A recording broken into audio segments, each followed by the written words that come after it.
A quick question number 3, page 84 of your big little atheist book. What is the hallucination theory and why is it a false explanation of Jesus' death and resurrection?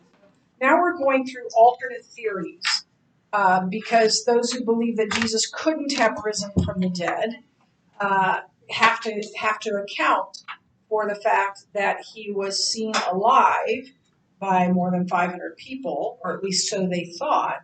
And so what other than an actual resurrection could account for that? So the first one is the hallucination theory. By the way, I call that the Inception theory. I don't know if you've seen the movie Inception, but it's not named like the same thing. What is it? Basically, they didn't really see the risen Jesus. They hallucinated. By the way, collective. Right. Everybody had the same hallucination. Because they have to say that because there were people who would see the same Jesus at the same time. So right. And they all saw the same thing. Yes. And it's false because mass hysteria / hallucinations like that don't happen. Jesus appeared in separate locations. Right. Collective hallucinations have to be constructed. Like someone has to construct it as a simulation where people have to be cooperative for it to actually happen. It doesn't just happen. It will appear slightly different in everyone else's mind, but right. if they say imagine a mushroom, everyone's in their mind.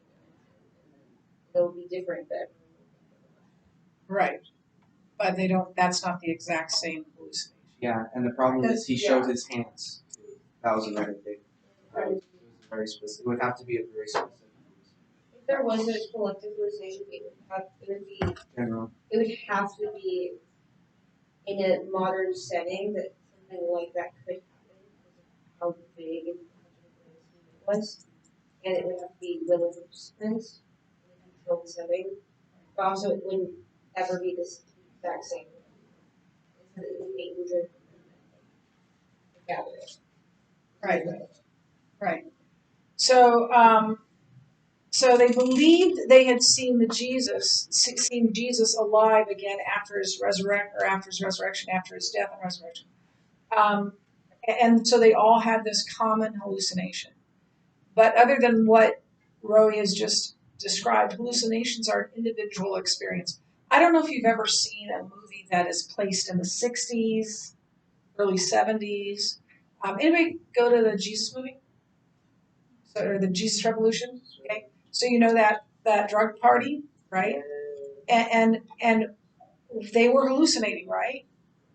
But everyone had their own hallucination. Some were happy, right? Some were sad. Some were happy that turned sad. All of it was dangerous, obviously.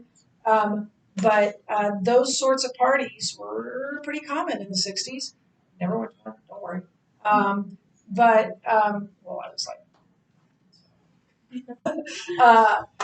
and in the 70s. But those hallucinations are very individual things. It's what's going on in your brain. And he appeared to more than 500 people at one time. He appeared to multiple people. So maybe, yeah, if only Ayla saw the risen Jesus, maybe it was a hallucination. But that many people having the exact same hallucination isn't possible. And then he talked to them. He ate with them. He showed them his hands. He was inside. He was outside. He appeared through the wall in the upper room. So that is either a lie or it's true. There's no way. There's no other way. It's either a miracle or it's not. There's no way they could have faked that with a hallucination. What is the wrong tomb theory? Let's start there, and then we'll talk about why is it a false explanation. Yes, Natalie. So, the idea that the disciples went to the wrong tomb, it doesn't work because even if they did, the Romans wouldn't have. Also, I think the girl called it. Right. So either everybody went to the wrong tomb, right, or nobody went to the wrong tomb. The only way it would hold together is if everybody went to the wrong tomb and found it empty. Now, that doesn't account for the appearances of Jesus. But that would mean the Roman guards were at the wrong tomb. The women who watched him be buried were the wrong tomb. The two men who buried him, one of whom, Joseph of Arimathea, owned the tomb. Listen, when I go, and I don't go often, it's not a comfort, but when I go on my mother's birthday, my father's birthday, the anniversary of their deaths, to Bellevue Cemetery, I know where to go. It's my parents' tomb, right? It's my parents' grave. But that would, everybody would have had to gotten the wrong tomb. So that does not make sense. So if they had white, I can't remember.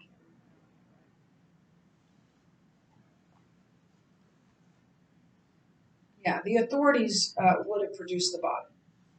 If the body was not in the tomb, they would have produced the body, and they didn't. They knew where the tomb was. Everyone that had seen the tomb. So that doesn't explain the appearances of Jesus. And what we're going to see, well, let's see, turn to page 303. It wasn't the empty tomb that convinced the disciples. It says, second, no, the last little part there. Notice that the empty tomb did not convince most of the disciples, enemies, excuse me, did not convince most of the disciples, with the possible exception of John, that Jesus had risen from the dead. It was the appearances of Jesus that turned them from scared, scattered, skeptical cowards into the greatest powerful missionary force in history. So the empty tomb wasn't their proof. It should have been, it could have been, and maybe it was for John, but I actually don't think that either when we read John. But that it was the appearances that made the difference. What is the swoon theory? Yes. Right. He was wounded. He was wounded badly, but the cool of the tomb or something about the tomb or the spices that were put on him helped him to get better, to be healed, and then he somehow got out of that tomb. Now, the stone was on the outside. So, and it was a couple of tons, maybe, I can't remember how many tons he would have had to roll it like this, because he wouldn't have had anything to hang on to because the rock was on the outside. Yes. Not to mention the Romans were the best at killing, and they also believed he was dead enough for them to bury him. Also, even if he weren't dead, there would be absolutely no chance that he would have recovered enough from those fatal injuries to get up, to walk, to roll away the tomb. And we have medical evidence that he was dead because of that. Now they described it as blood and water because that's what it looked like. But it was the separation. And I just put two and two together on this just really recently. So at death, your blood, white blood cells, red blood cells, they separate. Now, one of the things that we were told when my parents were on hospice was that one of the indicators, especially at the knees where the skin is very thin, you'll begin to see these red circles. And for both of my parents, that's how we knew it was imminent. And I don't know for sure, but I think that I thought the other day, was that the beginning of the separation of the red and blood red and white blood cells. And I think it may be that's part of the death experience. What? I think it put the way they was also to Are shutting down. Yeah. Which was water. And they called it water because that was the best they could do. That's what it looked like to them. So and Ayla very well said everything. 70 pounds of spices. He's mummified. He untied himself. He got up. I mean, how did he? I mean, he's like this. How did he get all of that off? Is it like starting with this? And I don't know. It doesn't make sense. What is the stolen body theory, and why is it a false explanation?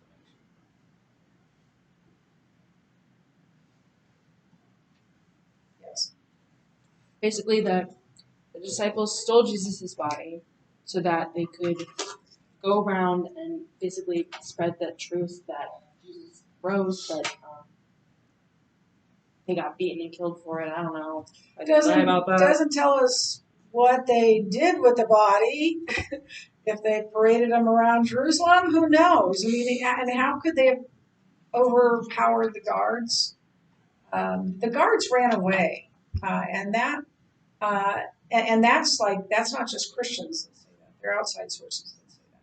Something had to have happened for them to be willing to run away under penalty of death. A dead man walking out of a tomb, I think, probably would do that for most people. But the disciples wouldn't have scared them away. That wouldn't have been any problem. They couldn't have gotten past that. And not only that, I mean, they were a formidable fighting force, and they did not fall asleep on the job because the punishment for that was death if they fell asleep on the job. And another thing I've learned more recently is that they slept in. It's not that they never slept. They had a guard that they had different shifts, and so some would sleep while some were at the tomb or wherever it was they were guarding, and then they'd switch on. So somebody would always have been awake. What is the substitute crucifixion theory? By the way, the swoon theory is believed by the Muslims. What is the substitute crucifixion victim theory, and why is it? Yes. The idea that they put someone I guess that's possible, yes, but like pull that off. They would have had to convince all the disciples, and they probably would have been all put together, like, all and like the Pharisees and like all the leaders, they're very familiar with Jesus because they're just he's interacted with too many people. Right. Now he was really disfigured, but the switch would have had to have been made not at the cross because they got to beat this guy up first, right? It would have had to have been made before his flogging. Yes. Significant crime. Even then, I don't think any of them could afford it because they were all like everyday Joes. Pop up and build a new temple. But once they got that money and they were going to be killed for that, they would have changed their story in a hurry. Yes. Still doesn't explain that. Still doesn't explain it. We still have to deal with that. It's also sometimes called the twin theory that Jesus had a twin, an identical twin, and that's who died on the cross. Nowhere in any literature is there mentioned. Their brothers are mentioned, but nowhere. But they didn't believe in him until the resurrection, so they would not have taken his place. Let me die for you, Jesus. They were trash talking him, right? How desperate do you have to be to not believe oh, yeah. every cliche, like say. even if they did, like, for, like, let's say, like, the mother and, I don't know, the disciples decided to take the twin and force him to be up there, well, Jesus didn't say anything when he was getting crucified. The twin would be like, it's not me, you know? Right. Like, what? Right. And as if Jesus would let someone do that, healing all those people. So everybody would have had to been mistaken about who that victim was. Everyone, including his mother. What is the invented story theory, and why is it false? A false explanation.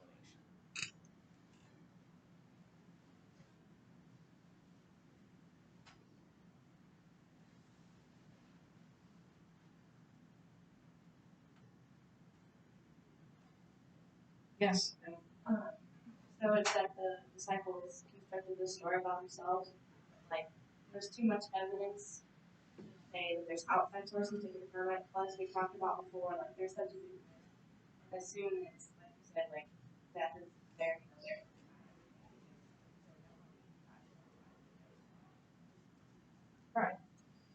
Right. I mean, when was the last time any of you told your mom a story of something that you did? You didn't do. Got you in trouble. Mom, I stole a car. I'm really sorry. Or mom, I took a car without permission, and I backed up into a light pole, and the light pole fell over, and it hit another car. And are you going to tell your mom that story?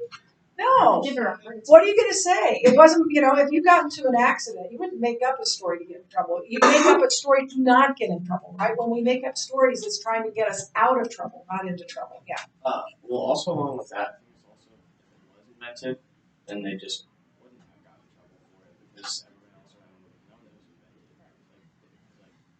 I get that, but then it's also like they invented the story, and the government was like, Roman officials hadn't even been Apple. And if that was the case, you're exactly right. If that was the case, we would not be here in a Bible class, right? Talking about Jesus. So that, yeah. What is the copied pagan myths theory, and why is it a false explanation of Jesus' death and resurrection? Yes. Basically, they like got the resurrection from like other pagan myths, such as like ancient mythology. The problem with that is like Osiris technically didn't come back. He wasn't really coming back as whole. He like got cut up, and then his wife Isis, I think, like put him back together, and just like Take one little teeny thing in a whole big story, and they say, well, this is like Jesus, so it's fake too. But it isn't the same story at all. Yes. Pagan myths don't have eyewitnesses. Yeah. And they're myths, right? This is eyewitness testimony, and it is documents, historical documents that are written very early on. Some say even just months after the resurrection, but certainly within a few years. Do you think that you could write a story about something that happened, I don't know, in 8th grade, 9th grade, and something really important in your life that you could write a true story about that? You could tell a true story about that? Yeah, it was fresh in your memory. Yes, also especially. many of the myths are like that are like reviving the became Jesus. Right. A lot of them are after. They don't mention that when they tell you. Yeah, so Jesus was a historical figure. That is proven beyond any doubt. And the accounts are not mythical. There's no animals that don't exist. There's nothing that appears to be a mythical story in the Gospels at all, in any part of the New Testament. But we still can't account for the empty tomb, right? We still need to account for that. Okay, so now I'm going to give you a little bit of homework. You can begin working on it now. So you're going to read pages 313 through 316. You're going to answer equip 10 and engage 1. And I'll write that on the board. And it's the